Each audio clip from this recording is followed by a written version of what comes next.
Hello, welcome to another episode of Namtaro Talks. Like I say, a lot of my ideas for these episodes come from during my run. Of course, when I run, I don't really have a fully clear mind because I'm also listening either to a podcast or a book. But sometimes I draw inspiration from the things I'm listening to. And today's topic is very broad. It is the topic of freedom. When I first came up with this topic, I was like, oh my god, I can approach it in so many different ways. But with the current things going on in the world, the country, and even our everyday lives, I believe it is a topic worthy of talking about. So when we say the word freedom, what really comes to mind? Of course, being free, but free to do what? Well, free to physically do things, free to think certain ways, free to feel certain ways, free to act certain ways, of course. Honestly, some of the freedoms that we have, we kind of take it for granted at times. But then again, it takes into context of where you are from, where you live, or what kind of environments you were in the past or at the current moment. Also depends on what point in history. It's no secret that I live in America and I'm ethnically Vietnamese, so I know a thing or two about freedom. When they talk about freedom, they talk about the First Amendment rights, such as freedom of speech, freedom of assembly, freedom of religion, stuff like that. And fundamentally, those are important. However, they should not be abused, and they need to have guardrails on it. But the guardrails need to be appropriate, that they don't infringe upon human rights. Like freedom of speech. You're not free to just blatantly insult anyone or slander anyone or act upon libel, or if you have a giant platform or a sphere of influence, you can't be free to abuse that platform and just spew whatever you want, especially misinformation and straight up blatant lies that your susceptible followers straight up believe it to be truth, even though it's lies, because that's not responsible. So that's another thing with freedom. It needs to come with responsibility. Of course, right now, a fair amount of people don't feel that way. They think freedom can be rampant. You're free to do anything, say anything, think anything. Freedom, you can be open-minded, but you must take into context your surrounding environment and the society that you live in. You are not free to just hurt anyone. They say you have free will, but free will is a choice. And of course, there are personal choices, but it also comes with responsibility. I am not free to just clobber someone in the head, There are consequences. Because if your freedom infringes upon someone else's freedom, there needs to be consequences, namely a punishment. Because, for example, I clobbered someone in the head, they are not free to live a peaceful life. They are not free to live a healthy life. They got to recover from that. They got to deal with the injury. I know I'm going off the rails with this a little bit, but freedom, it needs to be sensible, of course. Like freedom of religion. Yes, you can believe whatever you want. However, those beliefs need the appropriate respect and restraint. It can't just be blatant, straight up lies, or lies that have been disproven many times, or with strong evidence against it, or with nothing concrete to prove it. You are not free to just believe in that, and you're also not free to force those beliefs onto other people. What if they don't feel the same way? What if they don't want to believe it? They're free to not believe it, You're free to determine what makes sense for you, what fits your worldview, but it also takes a critical thinking. It takes the proper kind of analysis, that you can't just take something at face value. Also freedom to choose and be, whether it be in society, because, for example, in America, there is a chance to change social classes and improve upon your wealth and upon your net worth, with the right opportunities, the right education, maybe the right business plan, maybe the right investment, maybe the right mentor, or maybe having your life led in the right direction. But of course, the social safety net and the government needs to provide the means for us to achieve those. And you also need to change your worldview of what does it mean to make it? What is the ultimate goal? Because not everybody can become super wealthy, super rich, super billionaires, but you gotta change the definition. What is it really? You're free to be happy. You're free for fulfillment, or freedom of property. You're free to own stuff, have things that belong to you. But like I said before, it can't infringe upon other people's freedoms. They can't just hog everything or get all the money, because we have, unfortunately, limited resources in the world. There it is abundant, but it is not infinite.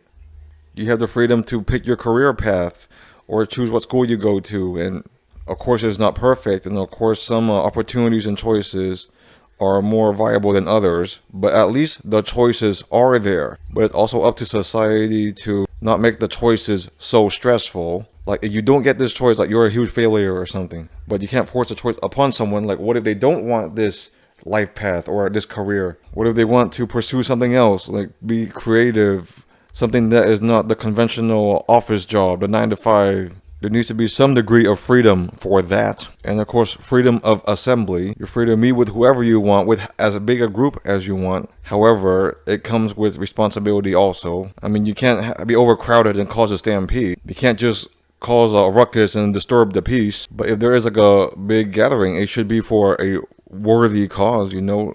They should have the right to gather. And it's easy to determine the opposite of freedom by referring to totalitarian states, authoritarian states, the current ones and in the past. Like in certain countries, you are stuck with that social class. You are stuck with that caste. Like, no matter what you do or how good you are, like, your opportunities are very limited. Sometimes the government or society, they purposely limit that to keep the masses down while they're at the top, hogging all their freedom to themselves. Because some people say the opposite of freedom is slavery. And slaves, they are stuck. They don't have a choice. Their rights are trampled upon. They don't get a say in anything. They are controlled.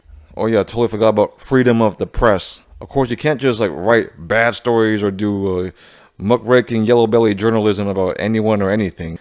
But if something is going on in the world, you have the right to report about it. Of course, with journalism, there should have been some kind of integrity and responsibility to report the truth, or at least both sides of it. But why do those authoritarian states suppress the freedoms? Because they want control. They don't want the masses to think otherwise.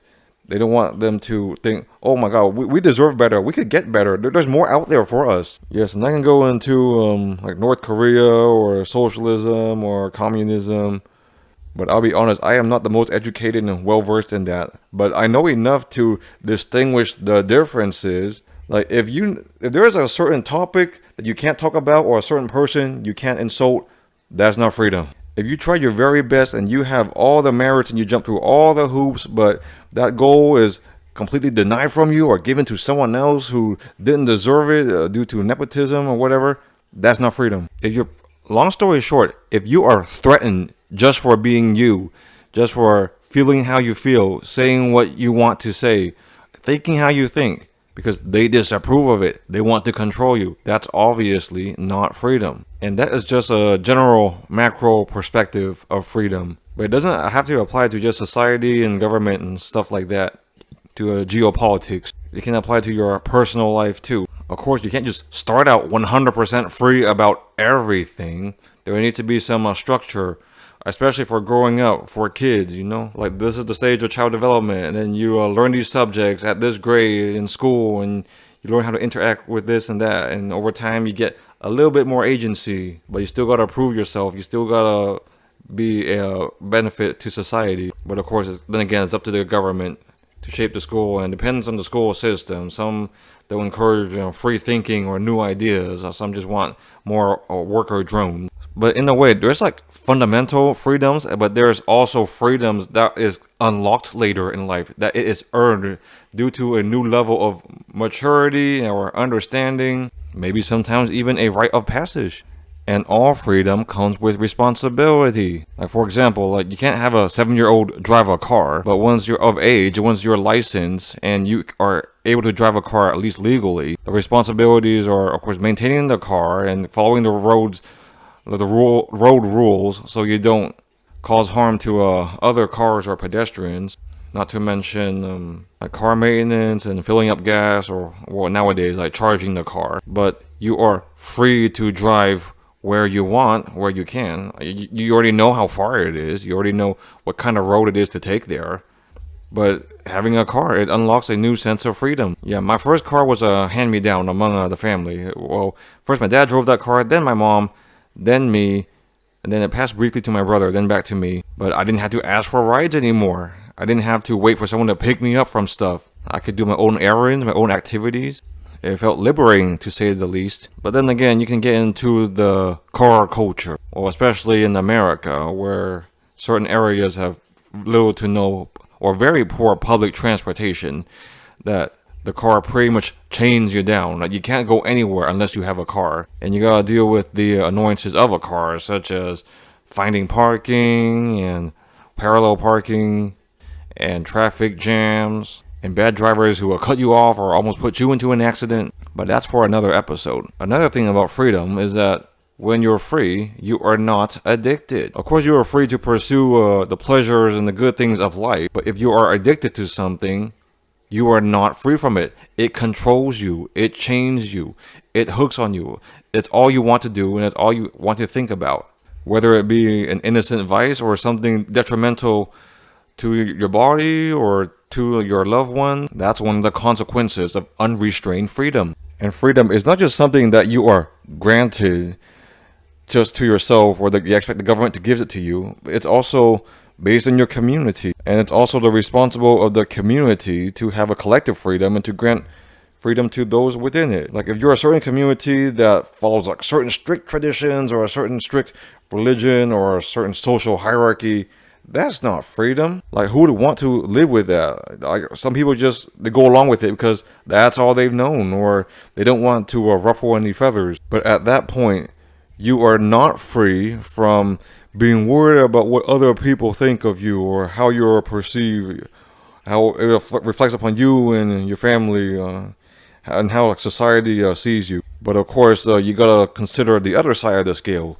You can't be 100% free from what other people think of you. You gotta have a little self-respect and integrity too, because you are part of a social contract that you still need to follow in order for everyone to get along. Yeah, and looking back in history, I mean, you can see why people want freedom so bad, why they fought for it, why they're willing to die for it, to sacrifice everything for it, at least to pass it upon to the next generation, to their kid. Because I'm not saying 100% freedom is the solution. That's anarchy. Absolutely no rules, no consequences. Well, it's not really freedom with constraints. It's freedom with guardrails, you know? But the guardrails shouldn't be unreasonable. Like, back in the days, throughout human history, there have been so many societies where, you have to follow the rulers, or you have to follow this or that strict draconian laws and pay huge taxes and follow this religion and go to this assembly at this, or you're stuck with this career path, or this is all you ever get to be in your life. And those in power, they are the ones who control thought, control the discourse, maybe even through violence and fear. But that is not freedom. Freedom should be the right to make a better life for yourself, for you to prove yourself. Of course, you are not free to just freeload, but you should be free to contribute positively, but be in a position to learn. Because without freedom in those regards, what kind of environment is that? How do you advance as a society? How do you achieve anything greater in life? How do people become more enlightened? In one of the recent movies I've watched, the boy, he goes to a religious all-boys school at the behest of his dad. And his dad has his whole set career path for him. You're going to become a doctor. You're going to do this and that and that. But of course, he sees how long, how dreary it is. And though he keeps up with his studies and extracurriculars, he still has other passions. He still wants to be creative. So he has to sneak off to express those things. But he doesn't want to go against his dad because he has a loyalty or love and respect or ties to his dad. But even after expressing his creativity, his passion, his joy, his dad just pretty much shuts the door on that. I'm taking you out of this school. You are stuck on this career path. This is the only path for you in your life. I mean, I don't want to put the dad in the bad life, because it's not just dads who do this. Pretty much any older authority figure, okay, maybe not always older, but someone that you're beholden to, you know? And the boy, he can't take it. He realized he can't live like this for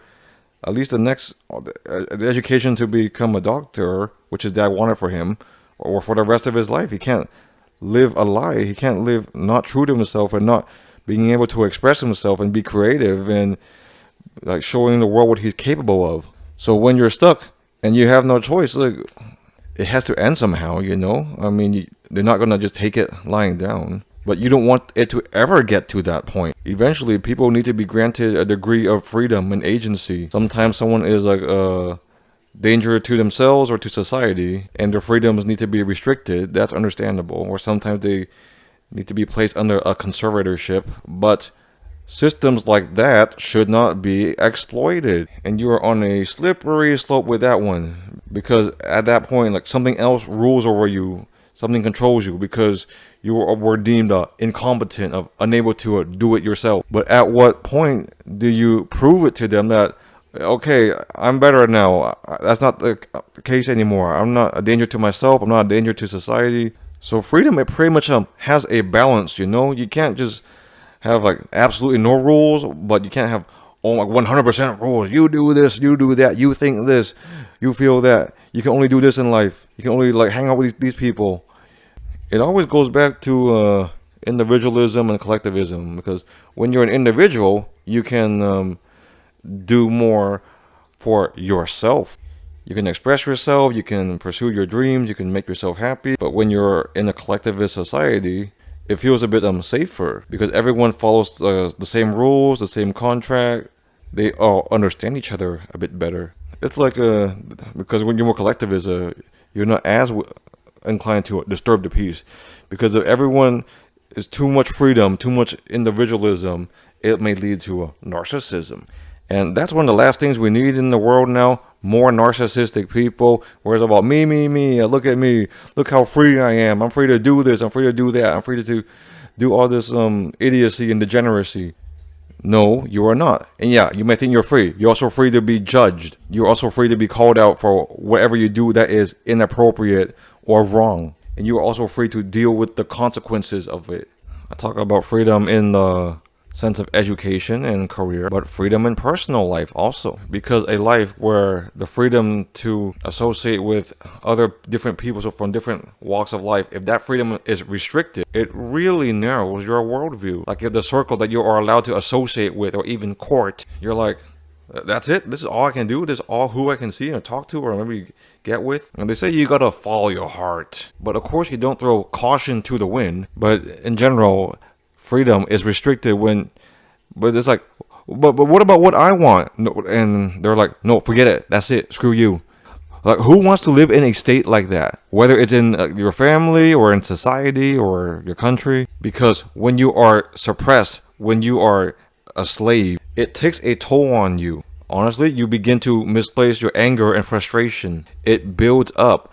Like, it's like a flame, you know, or there's like pressure. Like, it doesn't just go anywhere. I mean, it doesn't just completely disappear, because very deep down, everyone has a will. Everyone has a spirit. If anything, never let whatever is oppressing you, like, diminish that, like stomp it completely out. And of course, there's always a question of, oh, should I give up a little bit of my freedom just for some security? Well, that is a tough choice to make, because you are at that point signing over certain aspects of your life, certain responsibilities that you originally had to another entity, whether it's another individual or the state itself. For example, you might not want people listening to your phone calls or like watching you on like video camera. However, if you are afraid of people like plotting some kind of nefarious plot, or you want like cameras which serve as witnesses to capture certain acts in progress, then that's one of the few one way or the other that one can go at regarding freedom. Unfortunately, sometimes like the collective people get to decide upon that choice. Otherwise, unfortunately, other times that choice is made for them. Like, okay, you will be surveilled, you will be listened to, you'll be watched, no matter what. You will be recorded, and that power, it could easily be abused. So in a way, there is freedom that you're inherently born with, freedom that you eventually gain, freedom that you fight for, and in very rare cases, freedom that you willingly give up. But sometimes that freedom you might not get back. There is never a guarantee that you get that freedom back, because lack of freedom, it's dehumanizing. In most countries around the world, how is the justice system served? You restrict their freedom, you throw them in jail, you restrict what they can do with their time, like what areas they can go to, because it is very punitive to the human spirit. Like, this is your only options in life now. In some societies, like the punishment, it might not be jail, but a lot of your rights are restricted. Like you can't get this job, or you can't vote, or you can only go into in these certain areas, or you can't associate with this or that person. So it is a dicey subject, very convoluted subject. There's some business of freedom. Yeah, honestly, you can tell which subjects I kind of thought up on the fly, and others I really sat down and took the due diligence and did research on. But let me there might be another take after this, but one important take I want to put in is that under no circumstances should one restrict another person's freedom with absolutely no cause, or just to be cruel, or just to exert power and control just because one feels like it, like willingly to diminish their spirit, their will, their power, their agency, because it is not a zero-sum game. Just because you have more freedom doesn't mean someone else gets less freedom. Everything in the world is a balance act, and that includes freedom. Like you can't have absolutely no freedom at all, but you can't be free to do everything and go anywhere and say whatever and think whatever, because some acts are very heinous, some subjects are very taboo. You can't just be free to do all that, you know. Yeah, I mean, you saw the old Spider-Man movie back then. Okay, old as in like the early 2000s. They say, with great power comes great responsibility. And freedom is a power. You're free to wield it, to use it constructively, to uplift others. You're not free to abuse it. You're not free to pervert it or twist it in some weird definition. You are not free to break the social contract. You are not free to disrupt the freedom of others' freedoms. Okay, that came out wrong. But you know what I'm talking about. For one example, it's a pretty dicey subject, but the COVID vaccine, when it first came out, people were like, oh, I don't want to take it. It's my freedom not to take it. I'm like, okay, you are free to put yourself at risk. However, you are not free to put other people's health at risk, especially when there is some kind of pathogen that is very unknown and people are very susceptible to contract it, and you don't know the full consequences and the full side effects from it.